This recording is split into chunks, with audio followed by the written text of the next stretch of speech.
की कथा विस्तार पूर्वक कहता हूँ, सुनो। श्रवणी महामाया की कृपा से जिस प्रकार महांतर के स्वामी हुए उसका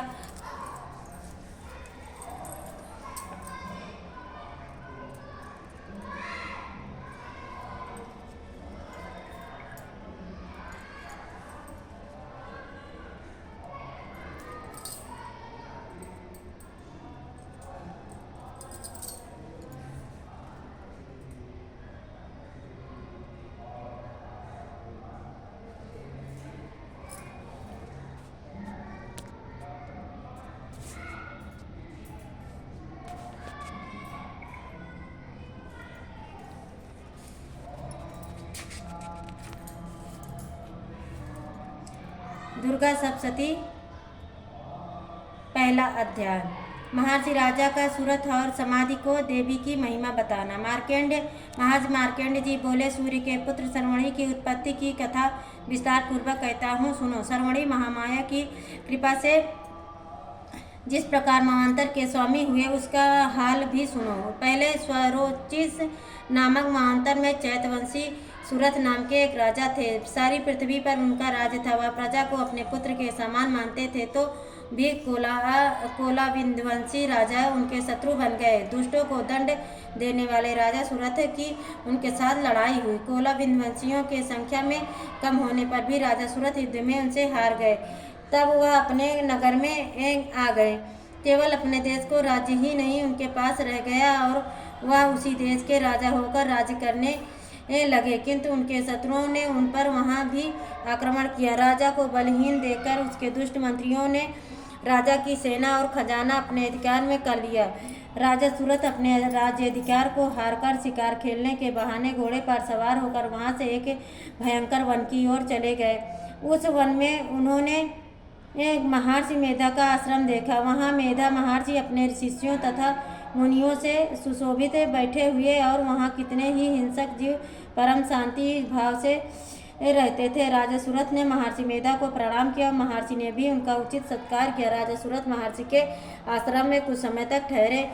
अपने नगर की ममता के आकर्षण से राजा अपने मन में सोचने लगे, पूर्व काल में पूर्वजों ने जिस नगर का पालन किया था वह आज मेरे हाथ से निकल गया। मेरे दुष्ट मेरे एवं दुरात्म मंत्री मेरे नगर की अब धर्म से रक्षा कर रहे होंगे या नहीं। मेरा प्रधान हाथी जो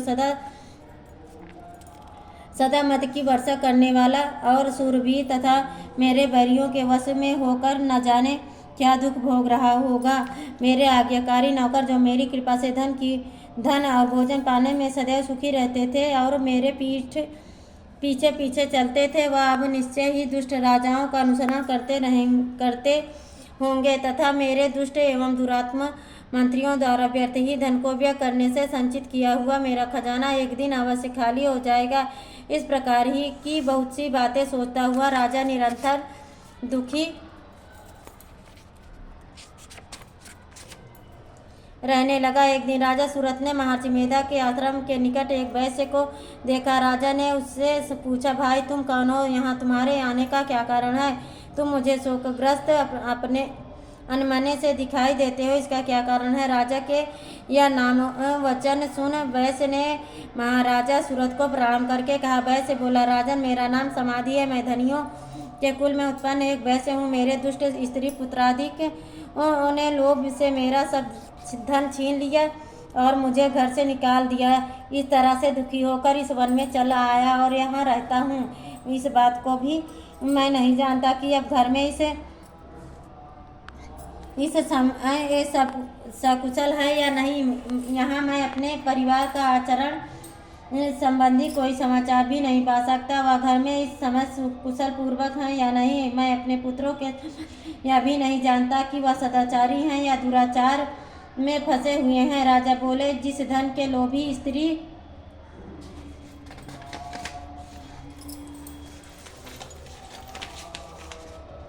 पुत्रों ने तुम्हें घर से निकाल दिया है, फिर भी तुम्हारा चित्त उनसे क्यों प्रेम करता है? वैश्य ने कहा, मेरे विषय में आपका ऐसा कठिन कहना ठीक है, किंतु मेरा मन इतना कठोर नहीं है। यद्यपि उन्होंने धन के लोभ में पड़कर प्रीति स्नेह को त्याग कर मुझे घर से निकाल दिया है, तो भी मेरे मन में उनके लिए एक कोई कठोरता नहीं आती है। हे महामते, मेरा मन फिर भी उनमें क्यों फंसा रहता है? इस बात को जानता हुआ भी मैं नहीं जान रहा। मेरा चित्त उनके लिए दुखी है। मैं उनके लिए लंबी लंबी सांसें ले रहा हूँ। लोगों में प्रेम नाम कोई नहीं है। फिर भी ऐसे निस्नेहियों के लिए मेरा हृदय कठोर नहीं होता। महर्षि मार्कंडेय जी ने कहा, हे द्विज श्रेष्ठ। इसके पश्चात महाराज सुरथ और वह वैश्य दोनों महर्षि मेधा के समीप गए और उनके साथ साथ यथा योग्य न्याय सभा भाषण करके दोनों ने वार्ता आरंभ की। राजा बोले, हे भगवान, मैं आपसे एक बात पूछना चाहता हूँ, सो आप कृपा करके मुझे बताइए। मेरा मन मेरे अधीन नहीं है, इससे मैं बहुत दुखी हूँ। राज्य धनाधिक की चिंता अभी तक मुझे बनी हुई है और मेरी यही ममता अज्ञानियों की तरह बढ़ती ही जा रही है। और यह समाधि नाम का वैश्य भी अपने घर से अपमानित होकर आया है। इसके स्वजनों ने भी इसे त्याग दिया है। स्वजनों त्यागा हुआ भी यह उनसे अधिक हार्दिक प्रेम रखता है। इस तरह हम दोनों ही दुखी हैं। हे महाभाग, उन लोगों के अवगुणों को देखकर भी हम दोनों के मन में उनके लिए ममता जनित आकर्षण उत्पन्न हो रहा है। हमारे ज्ञान होते हुए भी ऐसा क्यों है? अज्ञानी मनुष्यों की तरह हम दोनों में यह मूर्खता क्यों है? महर्षि मेधा ने कहा, विषम मार्ग का ज्ञान सब जंतुओं को है। सभी के लिए विषय पृथक पृथक होते हुए कुछ प्राणी दिन में नहीं देखते, कुछ रात को, परंतु कई जीव ऐसे हैं जो दिन तथा रात दोनों में देख सकते हैं। यह सत्य है कि मनुष्यों को में ज्ञान प्रधान है, किंतु केवल मनुष्य ही ज्ञानी नहीं होता। पशु पक्षी आदि ज्ञान रखते हैं। जैसे यह पशु पक्षी ज्ञान ही है, वैसे ही मनुष्यों का ज्ञान है। जो ज्ञान मनुष्यों में है, वैसे ही पशु पक्षियों में है, तथा अन्य बातें भी दोनों में एक जैसी पाई जाती हैं। ज्ञान होने पर भी इन पक्षियों की ओर देखो, अपने भूख से पीड़ित बच्चों की चोंच में कितने प्रेम से अन्न के दाने डालते हैं। हे राजन, ऐसे ही प्रेम मनुष्यों में अपनी संतान के प्रति पाया जाता है। लोभ के कारण अपने उपकार का बदला पाने के लिए मनुष्य पुत्रों की इच्छा करता है और इस प्रकार मोह के गड्ढे में गिरा करते हैं। भगवान श्री हरि की जो माया है, उसी से यह संसार मोहित हो रहा है। इसमें आश्चर्य की कोई बात नहीं है, क्योंकि वह भगवान विष्णु की योग निद्रा है। यह माया ही तो है जिसके कारण संसार मोह में जकड़ा हुआ है। यही महामाया भगवती ज्ञानियों के चित्त को बलपूर्वक खींचकर मोह में डाल देती हैं और उसी के द्वारा संपूर्ण जगत की उत्पत्ति होती है। यही भगवती देवी प्रसन्न होकर मनुष्यों को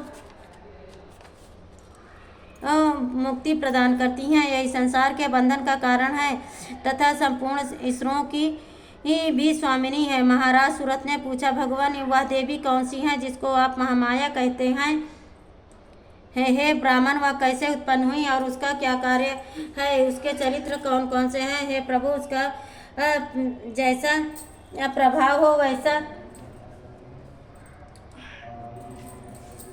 उसका कार्य है। उसके चरित्र कौन कौन से हैं? प्रभु, उसका जैसा प्रभाव, जैसा स्वरूप हो, वह सबकी कृपा करके मुझसे कहिए, मैं आपसे सुनना चाहता हूँ। महर्षि मेधा बोले, राजन, वह देवी तो नित्य स्वरूपा है। उसके द्वारा यह संसार रचा गया, तभी उसकी उत्पत्ति अनेक प्रकार से होती है। वह सब आप मुझसे सुनो। वह देवताओं का कार्य सिद्ध करने के लिए प्रकट होती हैं। उसे समय वह उत्पन्न हुई कहलाती हैं। संसार को जलमय करके जब भगवान विष्णु योग निद्रा का आश्रय लेकर से सैया पर सो रहे थे, तब मधुकैटभ नाम के दो असुर उनके कानों के मैल से प्रकट हुए और वह ब्रह्मा जी को मारने के लिए तैयार हो गए। श्री ब्रह्मा जी ने जब उन दोनों को अपनी ओर आते देखा और यह भी देखा कि भगवान विष्णु योग निद्रा का आश्रय लेकर सो रहे हैं, तो वह उस समय श्री भगवान के जागने के लिए उनके नेत्रों में निवास करने वाली योग निद्रा की स्तुति करने लगे। श्री ब्रह्मा जी ने कहा, हे देवी, तुम ही स्वाहा, तुम ही स्वधा और तुम ही षटकार हो। और स्वर भी तुम्हारा ही है, स्वरूप ही है। तुम ही जीवन देने वाली सुधा हो। नित्य अक्षर प्रणव में आकार, उकार, मकार, इन तीनों में माताओं के रूप में तुम ही स्थित हो। इनके अतिरिक्त जो बिंदुपथ अर्धमात्रा है, जिसका कि विशेष रूप से उच्चारण नहीं किया जाता, हे देवी, वह ही तुम ही हो। हे देवी, संध्या, सावित्री तथा परम जननी तुम ही हो। तुम ही इस विश्व को धारण हो, तुमने ही इस जगत की रचना की है और तुम ही इस जगत का पालन करने वाली और तुम ही कल्प के अंत में सबको भक्षण करने वाली हो। हे देवी, जगत की उत्पत्ति के समय तुम ही सृष्टि रूपा होती हो, पालन काल में स्थित रूपा हो और कल्प के अंत में संहार रूप धारण कर लेती हो। तुम ही महाविद्या, महामाया, महामेधा, महारात्रि और मोहरात्रि हो। हे श्री ईश्वरी और बोध स्वरूपा बुद्धि भी तुम ही हो। लज्जा, पुष्टि, तुष्टि, शांति और क्षमा भी तुम ही हो। तुम खड्ग धारणी, शूल धारणी, घोर रूपा तथा गदा, शंख, चक्र, गदा और धनुष के धारण करने वाली हो। बाण, भुसुंडी और परिघ यह भी तुम्हारे ही अस्त्र हैं। तुम सौम्य और सौम्यात्तर हो। यही नहीं बल्कि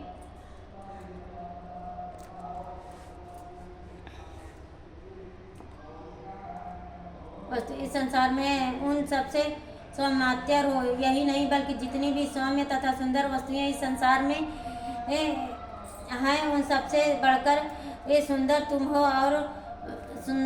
हो। पर और ऊपर, सबसे ऊपर रहने वाली सुंदर तुम ही हो। हे सर्वेस्वरूपे देवी, जो भी सत असत पदार्थ हैं और उनमें जो शक्ति है वह तुम ही हो। ऐसी अवस्था में भला तुम्हारी स्तुति कौन नहीं कर सकता। इस संसार की सृष्टि, पालन और संहार करने वाले जो भगवान हैं, उनको भी जब तुमने निद्रा के वंशीभूत कर दिया है तो फिर तुम्हारी स्तुति कौन कर सकता है। मुझे भगवान तथा भगवान शंकर को शरीर धारण कराने वाली तुम ही हो। तुम्हारी स्तुति करने की शक्ति किसमें है। हे देवी, तुम तो अपने इन उदार प्रभावों के कारण ही प्रशंसनीय हो। मधु और कैटभ जो भयंकर असुर हैं, इन्हें तो मोह में डाल दो और श्री हरि भगवान विष्णु को भी जल्दी जगा दो और उनमें इनको मार डालने की बुद्धि भी उत्पन्न कर दो। महर्षि मेधा बोले, हे राजा, जब श्री ब्रह्मा जी ने देवी से इस प्रकार की स्तुति करके भगवान को जगाने तथा मधु और कैटभ को मारने के लिए कहा तो भगवान श्री विष्णु के नेत्र, मुख, नासिका, बाहु, हृदय और वक्षस्थल से निकल श्री ब्रह्मा जी के सामने खड़ी हो गई। उनका ऐसा करना था कि भगवान श्री हरि तुरंत जाग उठे और दोनों असुरों को देखा, जो कि अत्यंत बलवान तथा पराक्रमी थे और मारे क्रोध के, जिनके नेत्र लाल हो रहे थे और जो ब्रह्मा जी का वध करने के लिए तैयार थे। तब क्रुद्ध हो उन दोनों दुरात्मा असुरों के साथ भगवान श्री हरि पूरे 5000 वर्ष तक लड़ते रहे।